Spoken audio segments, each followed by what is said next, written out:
Jail से छूटा तो देखा कि देश की बहुत उन्नति हो गई है।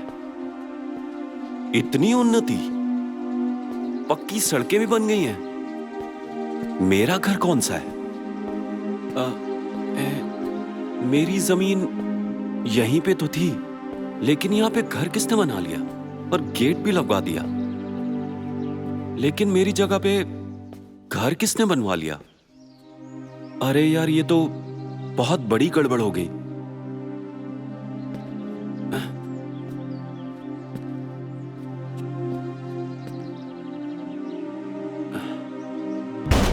घर पे कोई है? अरे कोई है? कौन है? हाँ? कौन हो तुम? अरे मामा, मैं हूं।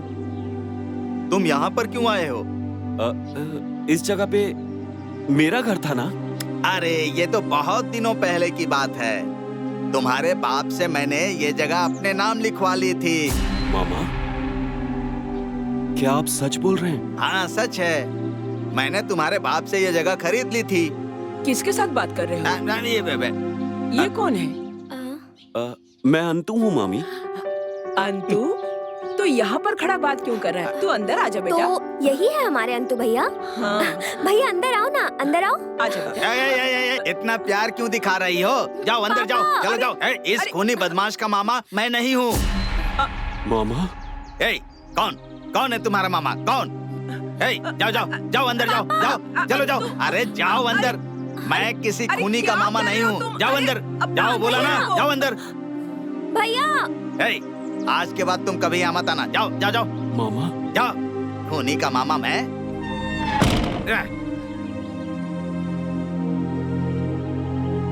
जायदाद के लालच में लोग इतने बदल जाते हैं, अपने खून के रिश्ते भी भूल जाते हैं।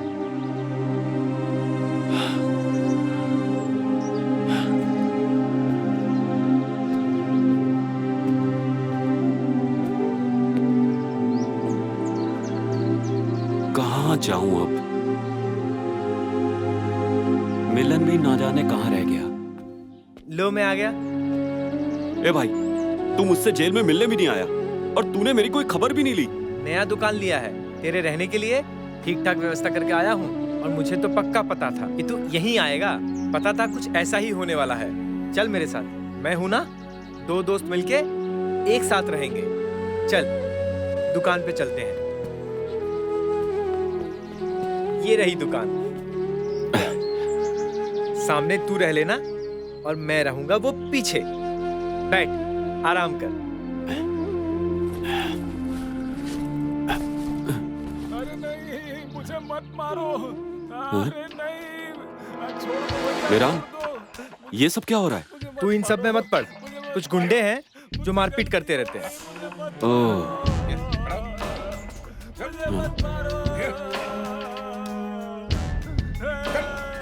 मेरान, ऐसा लगता है कि वो किसी को मार रहे हैं। मारने दे। जो मार रहे हैं वो बहुत बुरे लोग हैं। तू नहीं जाएगा। मेरान, मैं जरा देख के आता हूं। संभाल के। उन लोगों के साथ मारपीट मत करना। वो लोग बहुत बुरे हैं। मार सर, मार इसको। बोल, दोबारा करेगा ऐसा? करेगा फिर कभी?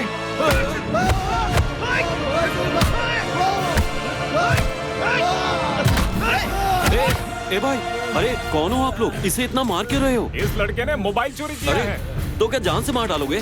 देखो तो सही, कितना खून निकल रहा है। खून निकला तो क्या, मार भी जाए तो कोई फर्क नहीं। अरे भाई, ये मर जाएगा। अरे ये कौन है? मार इसको, छोड़ना मत। मार। चल चल चल।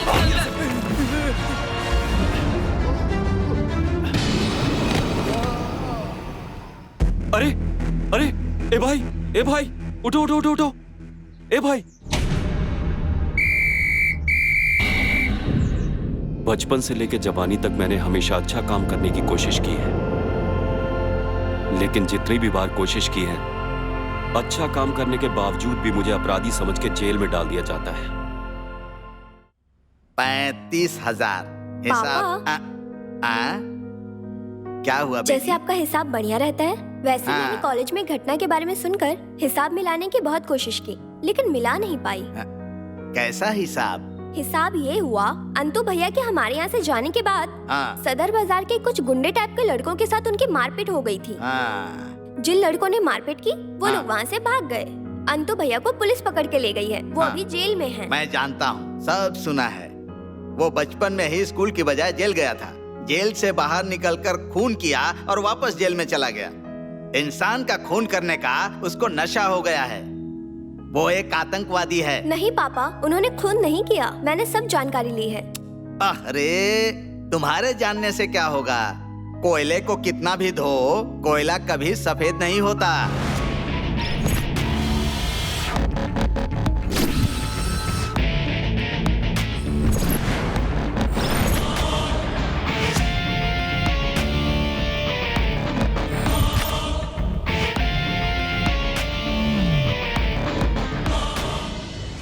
तुम्हारा कलेक्शन कितना हुआ?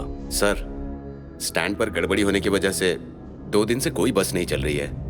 2 दिन का खर्चा पानी काट के टोटल कलेक्शन हुआ है 80,500 रुपए। फंड में जमा कर दो। जी सर। इंजमाम, चल तू बता तेरा स्टैंड से कितना कलेक्शन आया? भाई हमारा कलेक्शन 32,200 इतना हुआ है। ये टोटल इलेक्शन के फंड में जमा होगा। ठीक है भाई। तुम दोनों जरा मेरे करीब आओ। सारा हिसाब मुझे मिल गया है। अब मैं ये जानना चाहता हूँ, कासिम क्या पूरे माल को जमा कर रहा है या उसे गोल गोल घुमा रहा है? नहीं भाई। बड़े भाई, माल पकड़ा गया और 2 आदमी भी खर्च हो गए। मैंने तो धंधा ही बंद कर दिया है। कासिम, पिछली बार तुमने मेरे लिए नशीले पदार्थ निकाले थे और हमारी जबानी पार्टनरशिप थी और मुझे तुम पर विश्वास था, इसलिए मैंने कभी पैसे नहीं मांगे। माल का दाम है 1.5 करोड़ रुपए। नहीं बड़े भाई, मैं पैसे नहीं दे पाऊंगा। मेरा पैसा 7 दिन के अंदर तुझे लौटाना होगा। ये मेरी आखिरी वार्निंग है। जाओ जाओ। भाई, कासिम आपके सामने बोलकर गया कि पैसा नहीं दूंगा और आपने उसे छोड़ दिया। इलेक्शन आने वाले हैं, सबको जबान संभाल कर बोलना होगा। कोई गड़बड़ नहीं होनी चाहिए। गोल्ड माइन का हिसाब उसे दिखाओ। भाई, पिछले 2 दिनों में 2 ट्रेलर में 25-25 कुल मिलाकर 50 लाख माल आया है। मैंने वो माल बेच दिया है, तो ये है कुल मिलाकर 40 लाख रुपए जो आपके सामने रखे। गुड, सारा पैसा संभाल कर रख दो, इलेक्शन में काम आएगा। ठीक है भाई। भाई, मैं आपको एक बात बताना चाहता हूँ। मतलब आप तो बस इलेक्शन में खड़ा होना चाहते थे, लेकिन आप इलेक्शन के लिए इतना खर्चा क्यों कर रहे हैं भाई? हम लोग ही जाकर वोटिंग सेंटर से बैलेट बॉक्स उठाकर ला लेते हैं ना भाई। बस इतना ही करना है। बात यह है कि जब तक आप नॉमिनेशन फॉर्म भरते नहीं, तब तक आपको इलेक्शन में हिस्सा नहीं लेना चाहिए, क्योंकि आपका आज का स्टेटस देखते हुए ये इलेक्शन आपके लायक नहीं है। अरे पार्टी तो किसी भी आम आदमी को नॉमिनेट कर सकती है, जिसमें एक भी पैसे खर्च करने की जरूरत ही नहीं है। जाओ, कुछ भी चिंता मत करो। उम्मीद रख, बहुत जल्दी हमारे भी दिन आएंगे।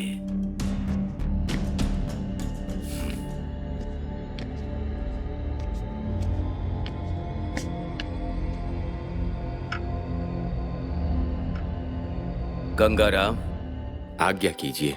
मैंने आपको जिम्मेदारी दी थी कि पूरे इलाके के अपने संप्रदाय के स्थानीय लोगों को मेरे सामने हाजिर करो। क्या सारे लोग आ गए? दीनू जी, यहाँ के सारे लोग आ गए हैं। धन्यवाद। उपस्थित महोदय वर्ग, आप तो ये जानते ही हैं, हमारे क्षेत्र में मेयर का इलेक्शन होने जा रहा है और मैं उसका उम्मीदवार हूं। लेकिन दुर्भाग्यवश पार्टी मुझे नॉमिनेट नहीं कर रही। नॉमिनेशन मिला है एक महान, एक बुद्धिमान समाज सेवक, स्कूल मास्टर जनाब सज्जाद साहब को। इलेक्शन लड़ने के लिए जो पोस्टर छपाते हैं उसमें थोड़ा सा जो पैसा लगता है वो भी नहीं है, लेकिन पार्टी ने सारी व्यवस्था को सुचारू रूप से चलाने की जिम्मेदारी मुझे दी है और यहाँ के मैं 5 नंबर वार्ड के काउंसलर पद के लिए खड़ा हो रहा हूँ। मैं आपसे काउंसलर और मेयर पद के वोट के लिए विनती करता हूँ। दया करके आप लोग मुझे वोट कीजिए। आज्ञा। अगर आप लोगों के दिल में कोई शंका है तो वो आप मुझसे पूछ सकते हैं। हम लोगों का फैसला बिल्कुल साफ है। सज्जाद चौधरी एक अच्छे इंसान हैं। इस चुनाव में हम अपना वोट उन्हीं को देंगे। उम्मीद है कि आप हमारी बात को समझ रहे हैं। इस देश का पूर्ण नागरिक होने के बावजूद भी हमें यहाँ पर अल्पसंख्यक माना जाता है। हालांकि हमें अल्पसंख्यक कहना बिल्कुल गलत है, लेकिन हमने इसे मान लिया है। हमने सब कुछ मान लिया है। बस चुनाव के बाद हमारे जान माल की जिम्मेदारी आपकी होगी। मैं हर समय आपके पीछे खड़ा हूं और भविष्य में भी खड़ा रहूंगा। आप सब लोगों के लिए मैंने जलपान की व्यवस्था की है, तो आप लोग जलपान करके ही जाइए प्लीज।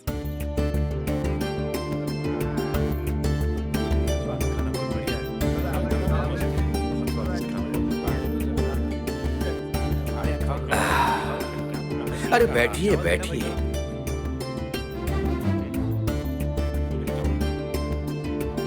यहाँ डाल दीजिए। सर